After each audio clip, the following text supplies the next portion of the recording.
looking at this picture of a high school wrestling match, and as I look at this picture, I am ready to absolutely scream. This is Truth to Ponder with Bob Bierman. And welcome to the Monday edition of Truth to Ponder. I'm your host, Bob Bierman.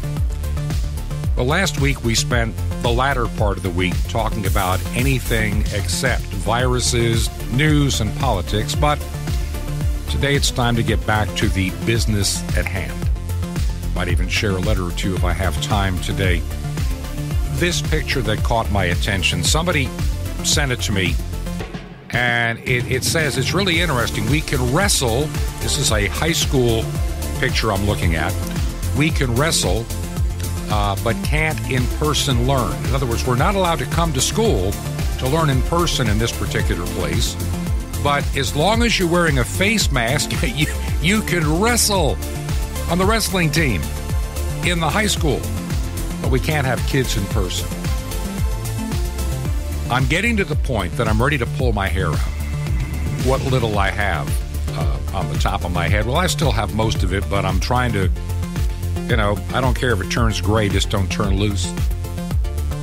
But I'm at a point now where some of the things that I see government do in response to this pandemic show they are basically stupid people that don't deserve to be in office or make any decision affecting your personal life. Politicians have no business trying to decide what they can and cannot do to you and your business and your livelihood. And they're basing a lot of this stuff on really dodgy and questionable science at times as well.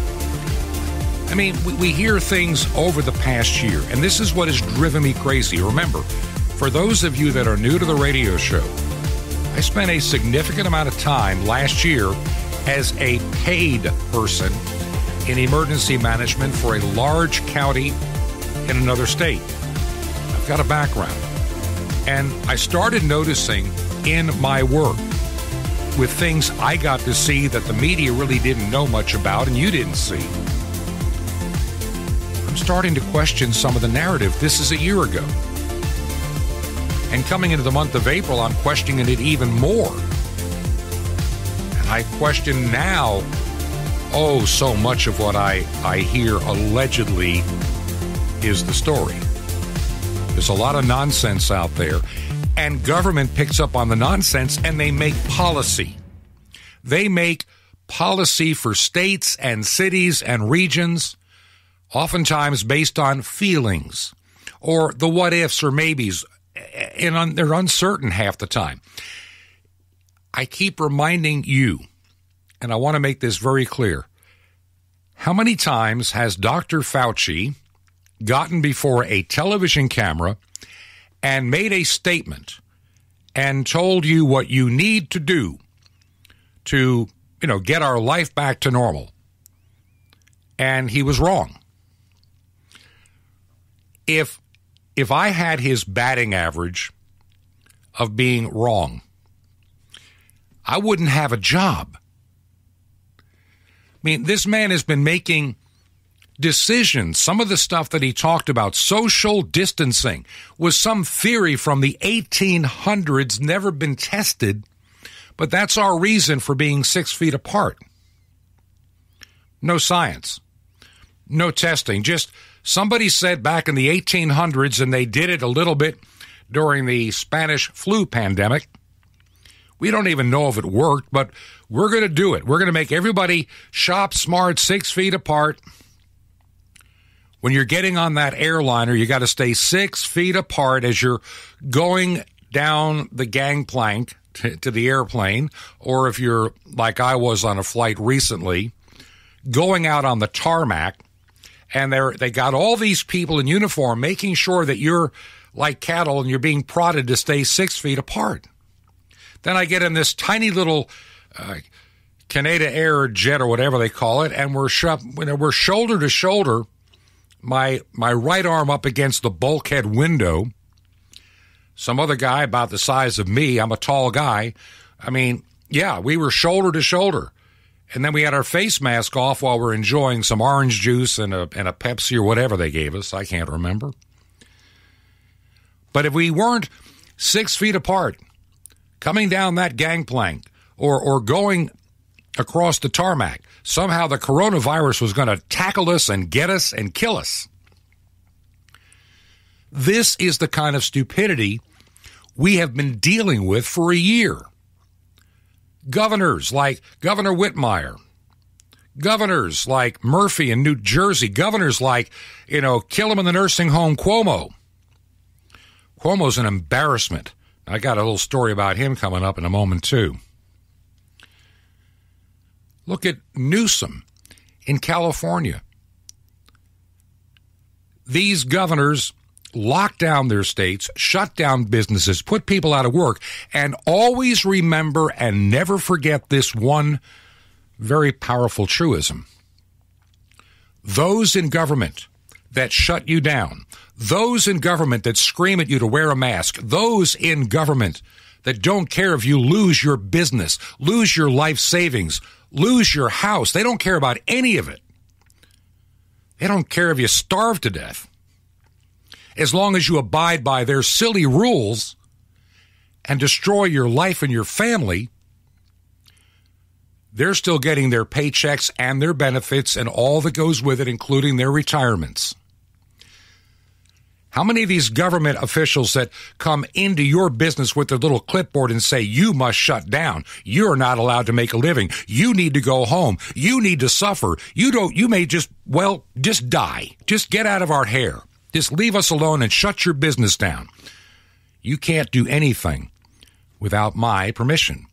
And my clipboard says you have to shut down. Well, that little bureaucrat will get their paycheck. I'm going to tell you, if there was a law right now that said that for every business that has to be shut down, a government employee needs to be laid off without a paycheck, this pandemic would be over. If Governor Whitmire, Governor Cuomo, Governor Murphy, if they were told no paycheck for you or your staff, nobody gets a paycheck until this is over, how long do you think this would have gone on? But you're saying, Bob, isn't this a serious pandemic? It is, but it isn't as serious, in my opinion. The more I study this, the more I get deeply concerned. The things we are doing as a people, one to another, it is absolutely frightening. I think it was last week in the United Kingdom on their Good Morning Great Britain program, whatever, they had somebody on saying we need to stop people, even if they're family members, from hugging each other. If you see a family member hugging another family member, you need to call them out and tell them to knock it off. You can't do that. You're going to kill everybody with the coronavirus. You can't love your family anymore. You can't be close to your family. Do you understand the insanity these people are putting us through? Number one, children are the least likely to have an adverse problem with the coronavirus. More young children die of the flu, percentage-wise, than of COVID-19. Vastly more young people who have compromised issues to begin with will die of the regular seasonal flu every year than have died of COVID-19. But no, we keep them home. No, we put them in little bubble wrap. No, we're not allowed to get close to each other. No, you can't sit near anybody when you're consuming your lunch. We'd rather you stay home in front of your little computer and do online learning, which has been a total unmitigated disaster. Now, the only good thing, there has been one good thing about this virus.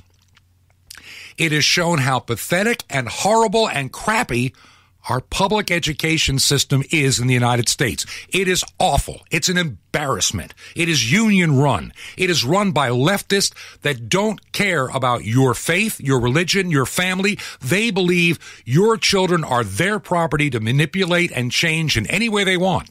And they're going to make your little child believe in transgenderism. They're going to make your little child worship the earth. And they're going to make fun. They're going to make fun of the God you worship.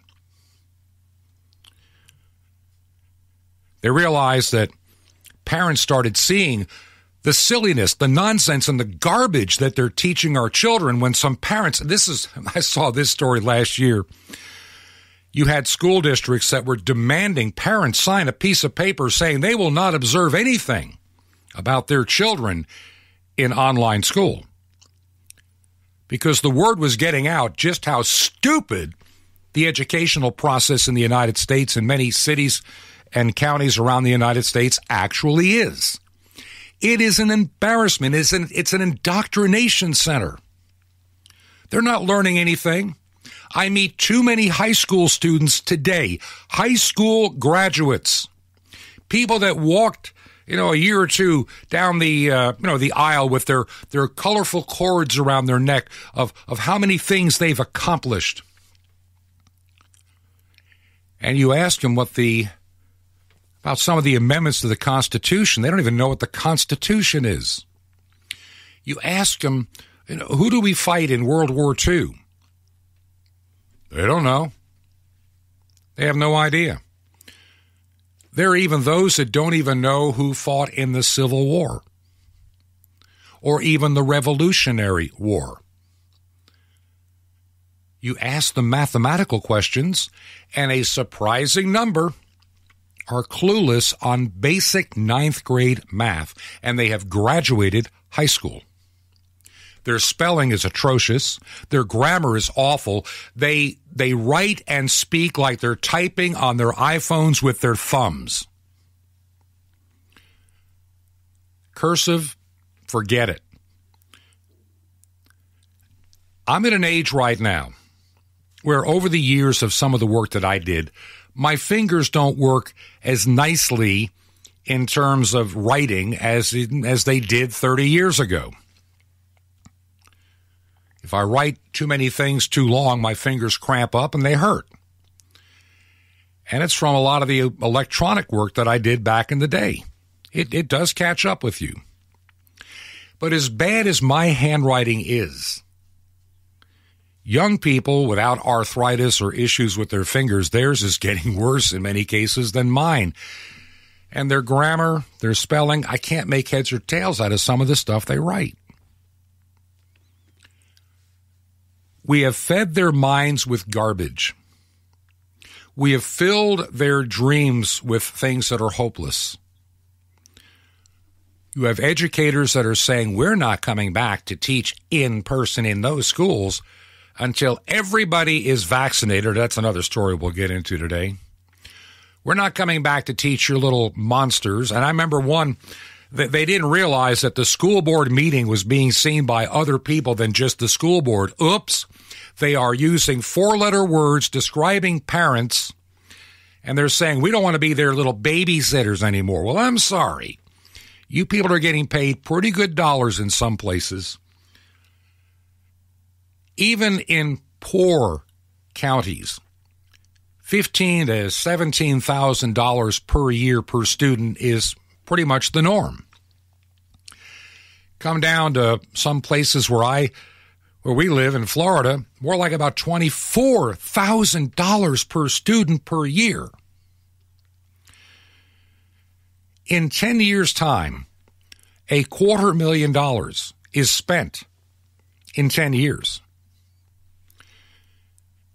$265,000 to get somebody through the 12th grade. Make that 10 students, you spend $2 million to get 10 students to the 10th grade. Where does the money go? Why is education? See, here's something else. The quality of education has precipitously gone down over the decades as the money precipitously has gone up. And the school unions and those that want to build all these big palaces to themselves with all the toys, they don't think twice about spending hundreds of millions of dollars, even in, I can think of a school district in South Carolina. I want you to imagine a county of 200 and some odd thousand people, And they have not one, not two, not three, not four. They have 5 different school districts in this one county. And one of the smaller school districts, well, they decided they needed some new buildings because they didn't take care of the ones they've had for the last 15 or 20 years. And they're falling apart. So what do? They decide to get a bond issue. Remember, the schools are a taxing authority. A lot of people forget that. In some states, they are a taxing authority. And they put together this bond issue. And they decide what day to have an election. And they talk very little about it. Most people had no clue that there was a bond issue vote on a particular Tuesday a number of years ago. And the little handful of students, well, certain parents and teachers, with a tiny number of voters, got it through. $137 million. They're now in debt to build schools to replace the ones they didn't take care of in the first place. These are the people that are running education and teaching your children how to be irresponsible. They're the ones telling your children, your parents need to watch their carbon footprint.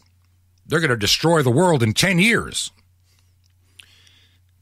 That's another thing.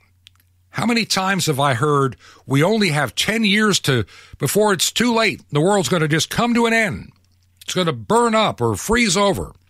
For over 50 years, I've been hearing we have less than 10 years left. That's for 50 years. Then somebody will show you this chart or graph. Ooh, how the temperatures were down and now they're coming up. You can't gauge the world in a period of 50 to 100 years. We have had ice ages we know of hundreds of years ago. The evidence is there. We know there are times that the earth has been a lot warmer in the last 1,000 years than it is today. So these people that are blindly telling your children that, your dad in his SUV is killing the planet, killing wildlife. We're all going to starve to death because of your dad and his SUV and his job. We need green energy. We need green. And we need you compliant because of a virus. I look at this world. I look. And I'm thinking, we are having mass insanity. Then all I need to do is look at the scripture. And it was predicted, foretold, the perfect prophecy. The mass insanity we're seeing today in this world. Thoroughly predicted. We're being run by reprobate minds.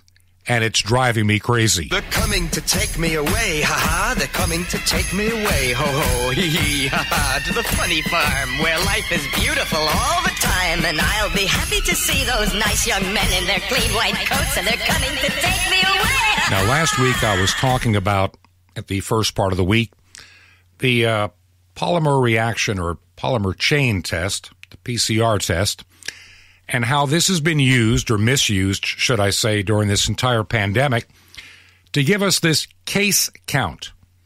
And I pointed out that the cycle thresholds up until the latter part of January were vastly higher than they are today.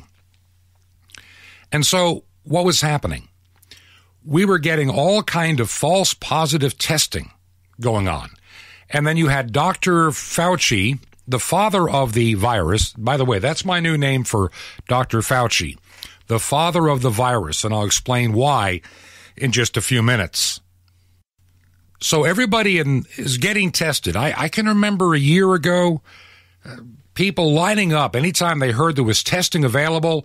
You had everybody out there wearing their hazmat suits and all their goggles, and they're shoving these swabs up people's noses, and then they're letting them know if they tested positive or not. And this was happening all over the country. It was happening in the county that I worked. We were setting up these testing sites. We're also setting up all these hospital rooms and all these special places for the extremely sick and ill to come when we were inundated with COVID-19. We were preparing buildings, warehouses, and refrigerated trucks to be temporary morgues because we were told 3,000 people were going to die in our county in just a matter of a few months. That was Dr. Fauci, the fraud, the father of the virus, telling us that. That was the Imperial College of London warning us that that day is coming. Be ready. And we were. By the time I got into the month of May, I had enough. I could see that these numbers were not doing anything like predicted. And if anything, we were beginning to see a bit of a decline in cases and people dying. And nobody understood why. You would think at that point, somebody in government, somebody like Fauci would be forthcoming and honest, but they can't do it. They can't. They like their power.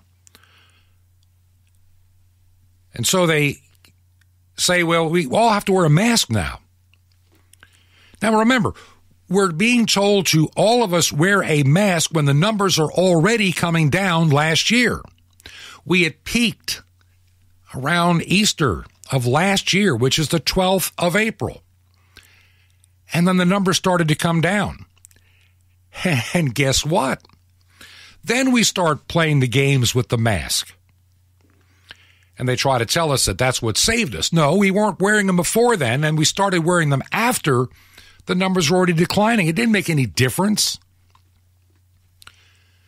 There's been so much fraud perpetrated on the people of the world, let alone the United States. And if you live by the accident of birth in a place where you have a governor like a St. Anthony Cuomo, the pious, or Murphy in New Jersey, Whitmire in Michigan and others, if you are stuck with those retrobate-minded people that run your state, then you've got problems. You have serious problems. I got a story in front of me right here. I want to just I was going to save this to the next segment. I'm going to get into it now and then kind of tie what I'm talking about together.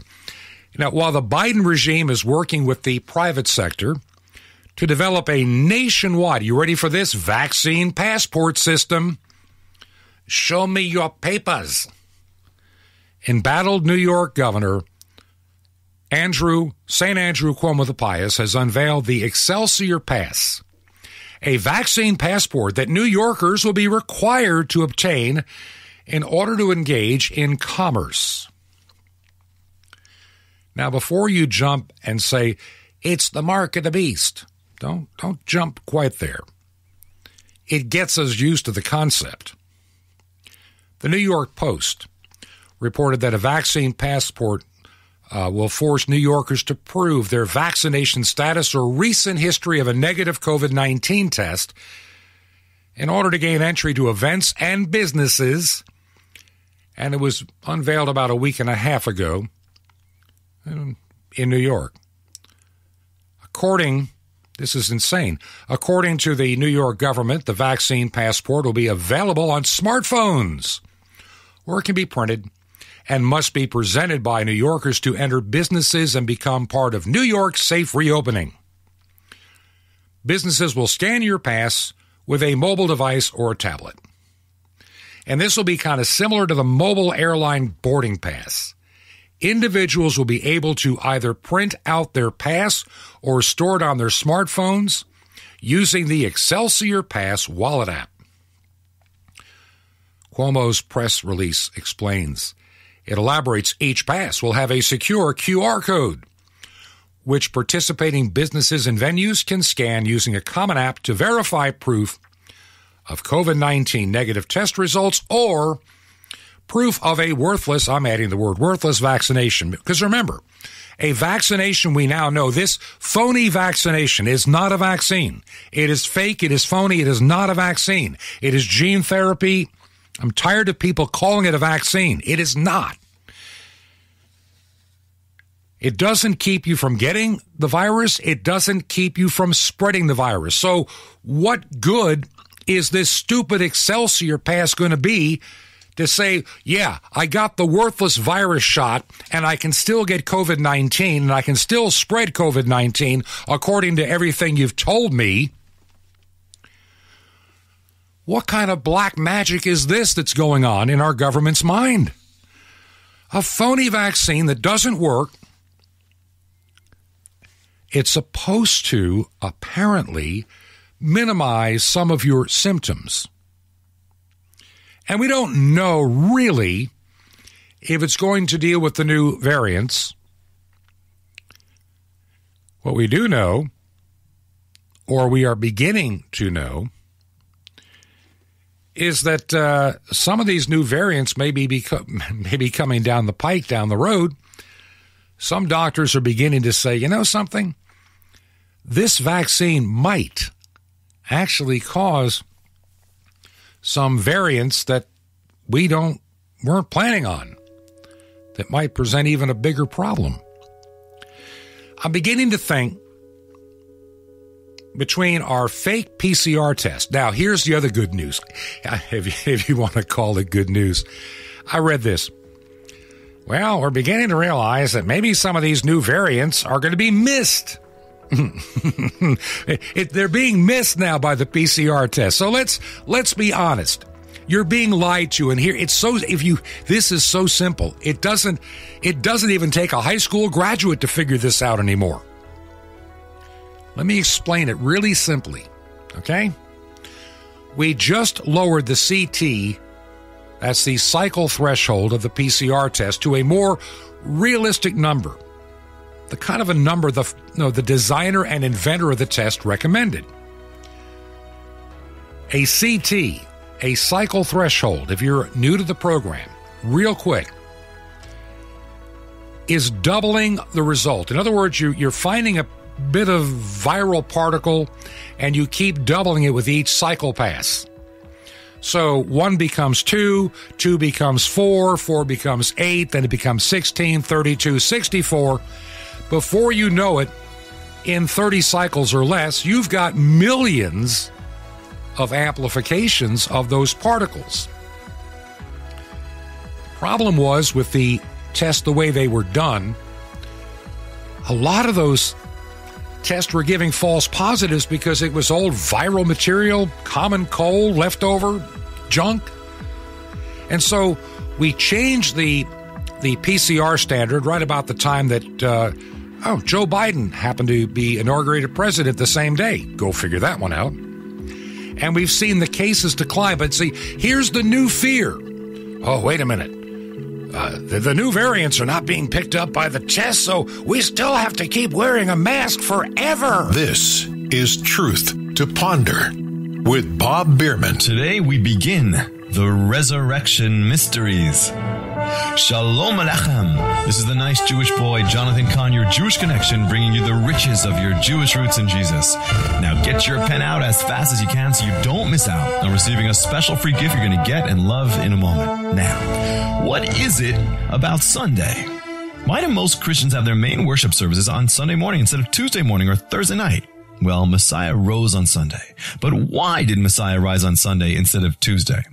The answer is found in Genesis 1. It is written in Hebrew, Berashit, in the beginning. God created the heavens and the earth, and there was darkness, emptiness, and God said, let there be light. Well, when did God say that? He said it on Sunday. When the Hebrew says first day, that's always Sunday. So Messiah rose on Sunday because it's the first day. It's the day of the beginning, the day that starts everything. And he came to give us a new start, a new heart, a new life, a new beginning. Had he risen on another day, say the second or third or fourth, there would have been a day before it, but there's nothing before the first day. See, the first day makes everything before it non-existent, nullified. Everything after it becomes new. So salvation always happens on a Sunday because whenever God comes into our lives, it becomes the first day. And when he renews us, it becomes the first day again. He sees our darkness. He sees our emptiness. And he says, let there be light. And there is light the first day. So why Sunday? Because it's mellow? Because it's the end of the weekend? Because the churches happen to hold services then? No. It's because it's the first day, and our faith is all about the power of the first day. Second chances, new beginnings, and a new life. So no matter how old you are, no matter what you've done or been through, no matter how dark or empty, let there be light this day. Let there be light in your heart, and there will be light, and it will become for you the first day. Want more? Ask for the 8th day. Now, what if you could receive daily vitamins guaranteed to strengthen your spiritual walk with God, a 6-month supply for free? You can. Sapphire's daily spiritual vitamins for a victorious walk with God, updates on Israel and prophecy, and the mystery of the temple doors, all free. How do you get it? Just remember Jesus' Hebrew name, Yeshua, and dial it. Call 1-800-YESHUA-1. Call now, 1-800-YESHUA-1. Now, you can actually spread salvation around the world for very little through shortwave radio. From the Arctic Circle to Israel, it's amazing. It's like sending 1 billion tracks around the world. Just call now, 1-800-YESHUA-1. That's YESHUA-1. Or write me direct, The Nice Jewish Boy, Box 1111, Lodi, New Jersey, 07644. That's Box 1111, LODI, Lodi, New Jersey, 07644. Till next time, this is Jonathan Kahn saying Shalom Alechem, peace be to you, my friend, in Messiah, Yeshua Tenu, our salvation.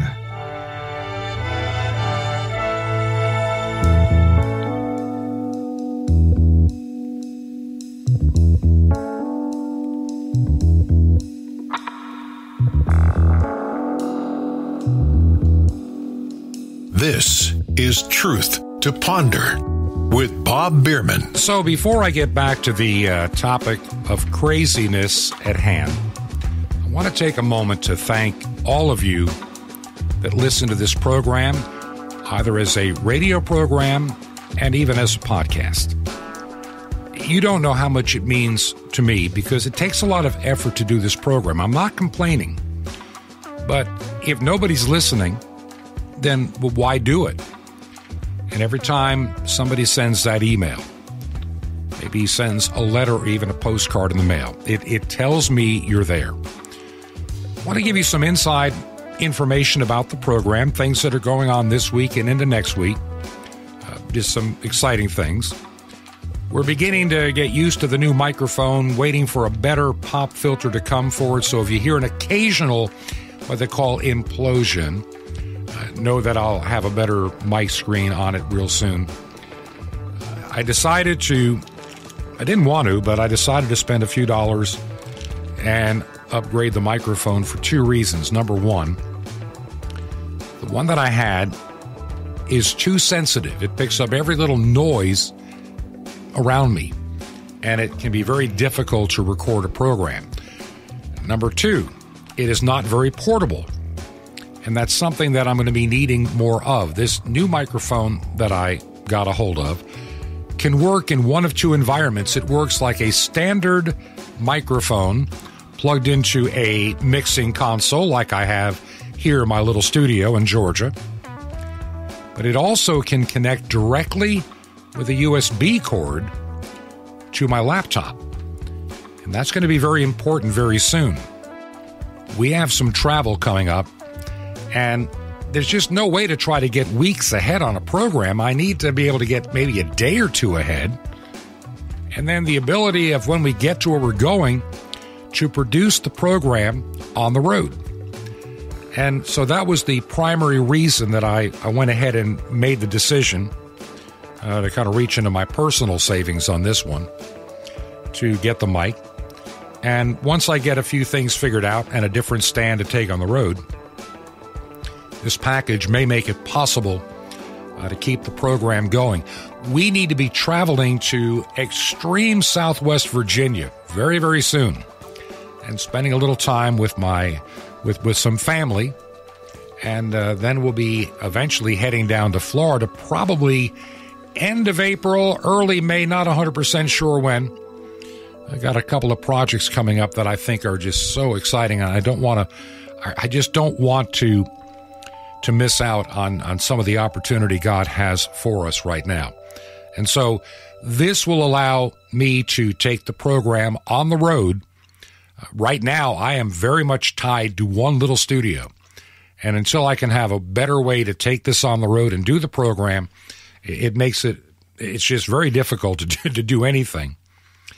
Also looking at other ways to expand the reach of this program. Now, our primary method of reaching out, as most of you know, is international shortwave. Then we're also as a podcast. But I'm trying to think, what could I do to maybe repackage the show a little bit and make it palatable? It may mean a couple of minutes being taken off to accommodate stations that have a newscast or something. I haven't worked the details out. But I'm going to work with some people that I've known in the business and see if there's any feasibility of delivering this program to radio stations, Christian or even secular, around the United States. I'm hoping that it's a possibility. And even if I come up with just a weekend version in review, I'd like to increase the reach of the program. And so I'm praying about that. Would you pray with me in that regard? Got a letter I'm going to read here in a moment. I was amazed as we finished up the month of March. We were able to roll into April and cover our expenses. And now we begin to gradually build them back up again during this month. If you believe in the work we're doing, visit our website, truth2ponder.com, truth2ponder.com.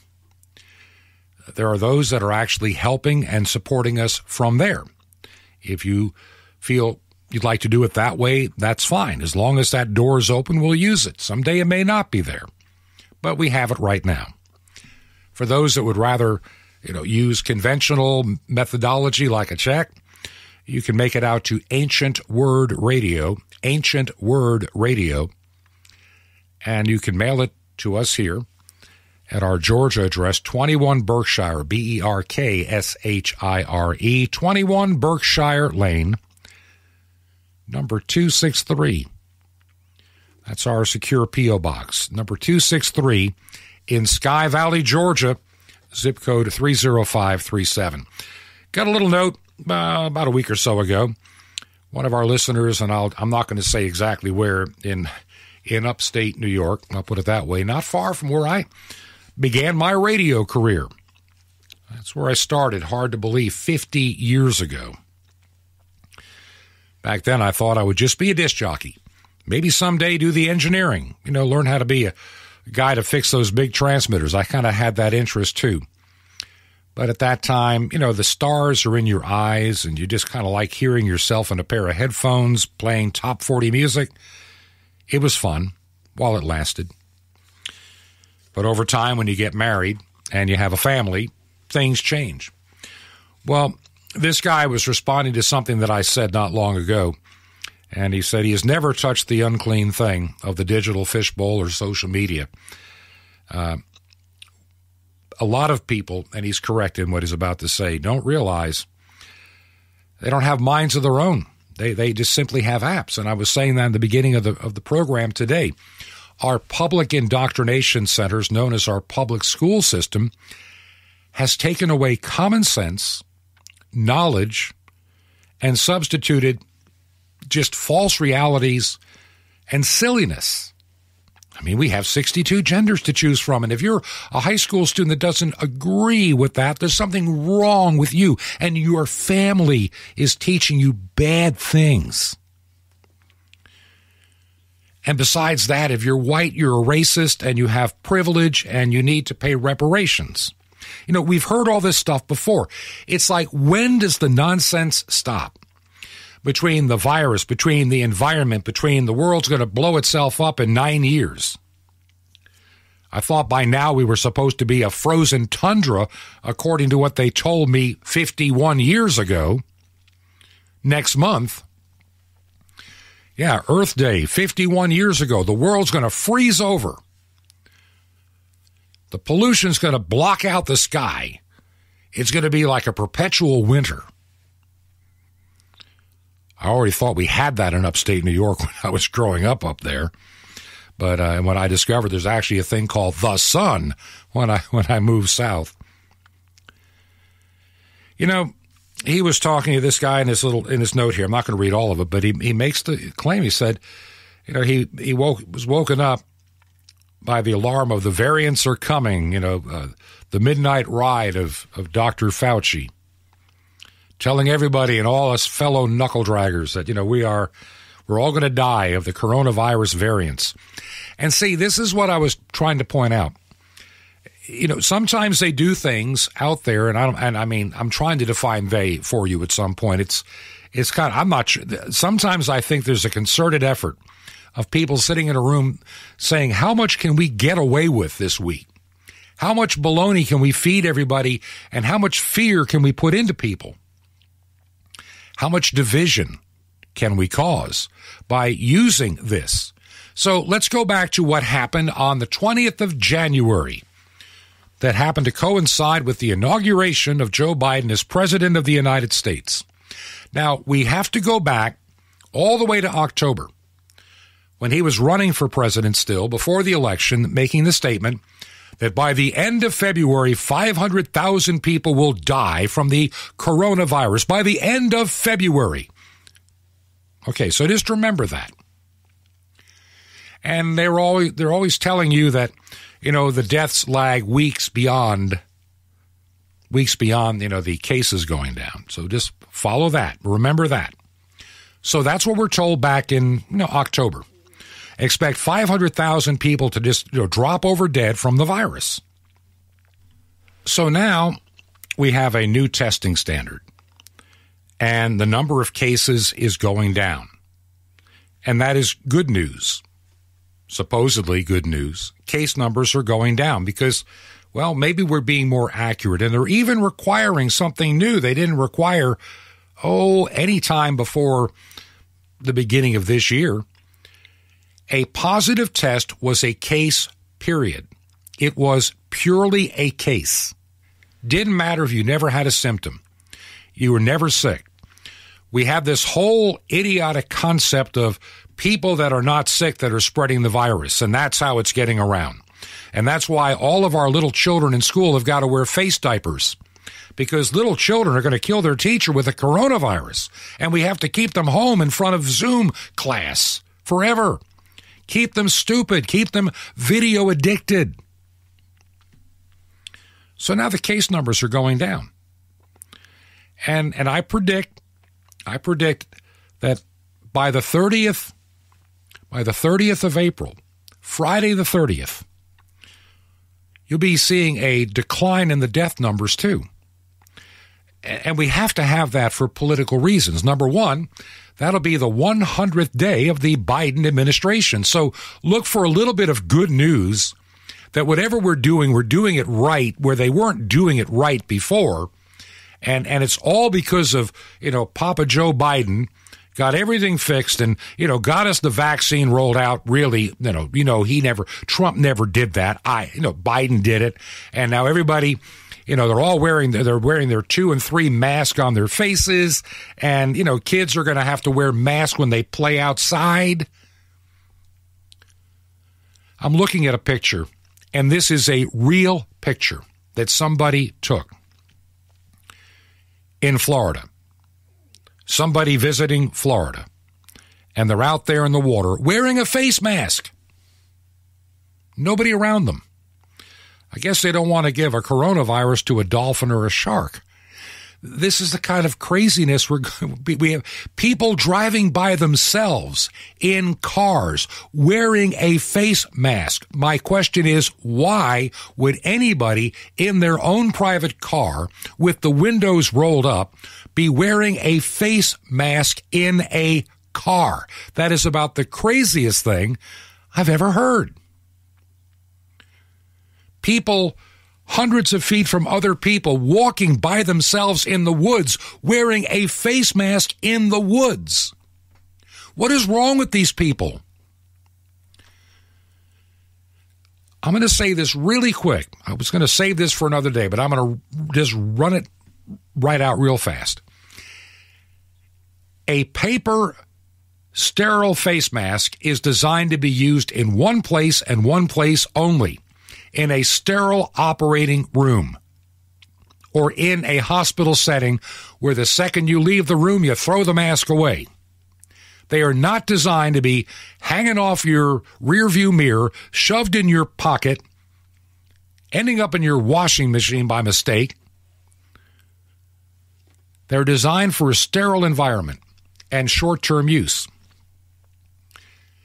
Do you realize, maybe you don't know this little fact, in an operating room, if you're having surgery done and everybody in that room is wearing their face mask, their paper sterile face mask, with their sterile washed up hands and their gowns and their clothing, you have a sterile field environment.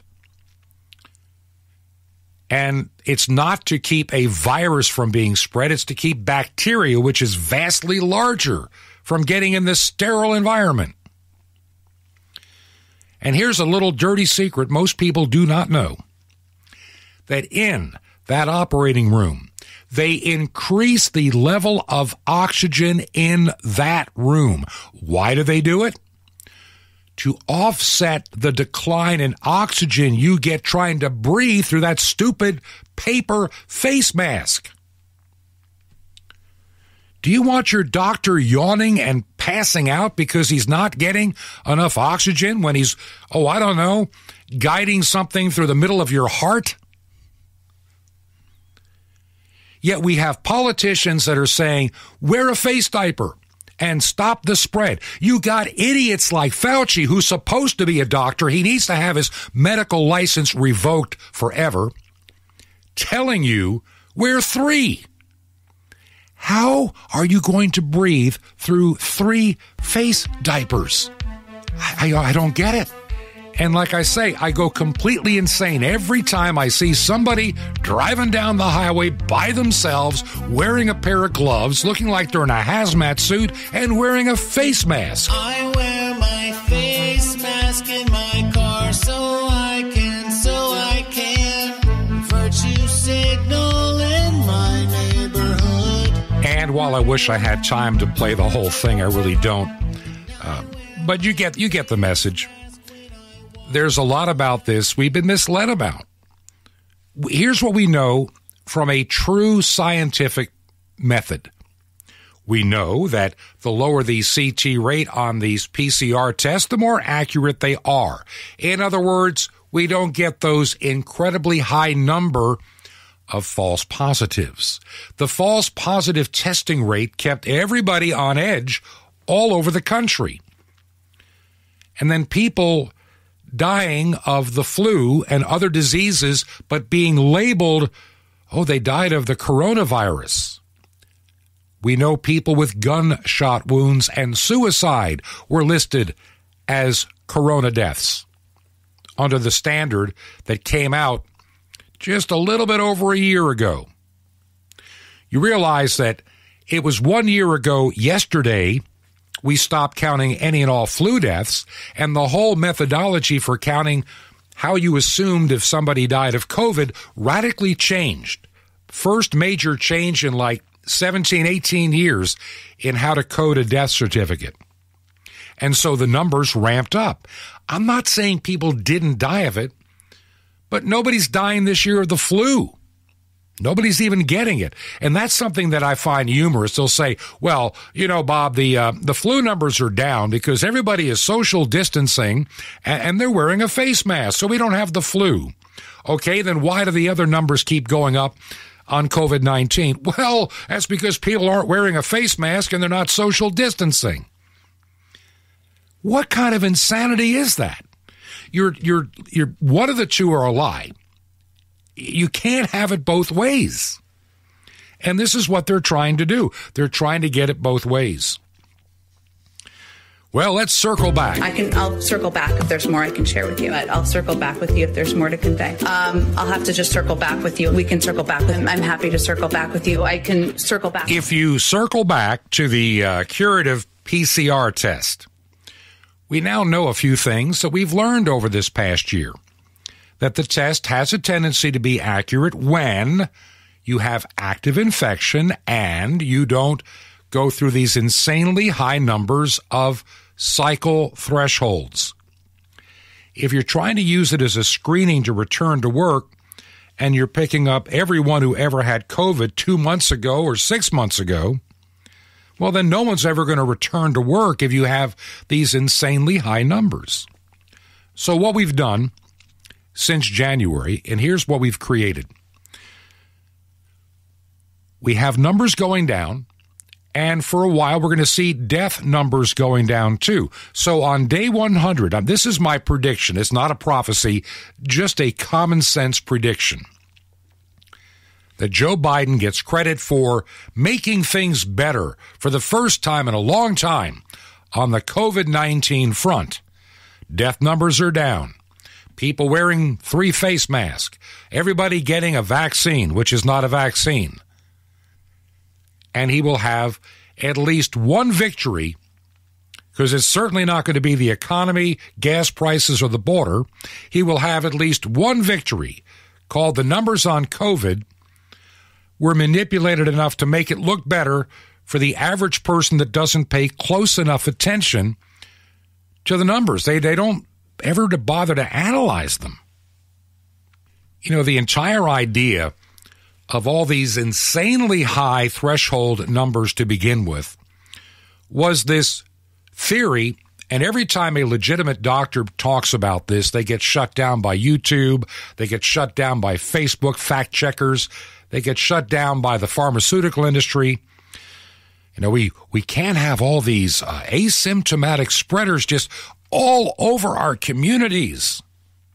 You know, these people that never look sick, never act sick, never were sick, are going to make you sick. This is where we're heading next. 2 things. Number 1, I didn't have a chance to talk about it last week because of, getting ready for Holy Week and Easter. I really didn't want to get into this stuff too much, but wasn't long ago that, good old father of the virus, Fauci, appeared on a Sunday show, and he made another controversial claim about the virus. Yeah, the children can clearly wind up getting infected. When we talk about what you can do when you're vaccinated, you can certainly have members of a family, if the adults are vaccinated, and you're in the home with your child, you don't need to wear a mask and you can have physical contact. When the children go out into the community, you want them to continue to wear masks when they're interacting with groups from multiple households. Allow me to pose a silly little question here. Why does anybody even listen to this man any longer? He has been wrong so often, so many times, and so many people are living in fear because of the words that come out of this man's mouth. We have destroyed families, businesses, lives, livelihoods, emotional well-being of our children because of the stupidity of this man. The stupidity of Dr. Fauci, the father of the virus. He is the father of the virus. He is the one that couldn't resist playing with it. This is the SARS-CoV 2003, 2004, where his organization, with his money, played games called gain of function to make it a more contagious virus. When that became illegal in the United States in 2014, well, the research continued with taxpayer money in Wuhan, China. The man should be ignored. The man should be fired. The man should never speak to the public again about his virus. And everything he tells you ends up being incorrect. We're going to have millions of people die. We're going to have hundreds of millions of people in the ridiculous numbers from last year that never happened. And we did 15 days to flatten the curve. We're still doing it 370 days later. What is wrong with this picture? And he's driving the COVID bus. Children, can you imagine you want your little, 9-year-olds playing outdoors wearing a face diaper? What kind of insanity does this man have? He is a retrobated mind individual you should not listen to. I hate to be so strong about this, but I've gotten to the point that I can't take any more of this lying to the American public, lying to the world, and having us inject this garbage into our veins. We don't know what it's going to do in a year from now. This is not a vaccine. This is gene therapy. You know it if you've done any reading about it. Gene therapy, a messenger RNA, may have some possibilities in cancer research, but nobody's ever tried to inoculate 200 or 300 million people in a nation like ours with something that has never been fully tested. We do know that there has been troubles in the past with these kind of therapies in animal studies. Why do you want to be part of a worldwide study on a therapy that is unproven? I mean, he wants everybody to continue to wear a stupid face mask. Why? Real easy. Because the vaccine doesn't stop the spread. It doesn't stop you from getting it. So why are you getting the stuff jabbed into your arm to begin with? And why do we have to have some kind of a COVID pass in New York or in the United States to do anything for a worthless vaccine that doesn't stop you from getting it, doesn't stop you from spreading it? What is the point? Even Dr. Fauci, I listened to this whole interview you heard a couple of moments of. He's talking, well, you know, even with the vaccine, we still need to wear the face mask. We still need the social. What in the world what are we doing this for? Why are children being destroyed with Zoom classrooms? Of course, it may not be the world's worst thing because the public school system is ruining them anyway. They're taking away logic. They're taking away reason. They're making it impossible for a child to ever gain wisdom. You can shove a bunch of silliness and a little bit of knowledge into their heads, and every time they try to be reasonable, you shut them down. What good is that? This week, I plan to spend more time dealing with things like education, the phony numbers, how we're being systematically lied to, why we are now being led by the greatest pile of reprobate minds this nation has ever seen, and what danger it really brings to you, your family, your life, even your church. Children wearing face masks because of a vaccine that doesn't work.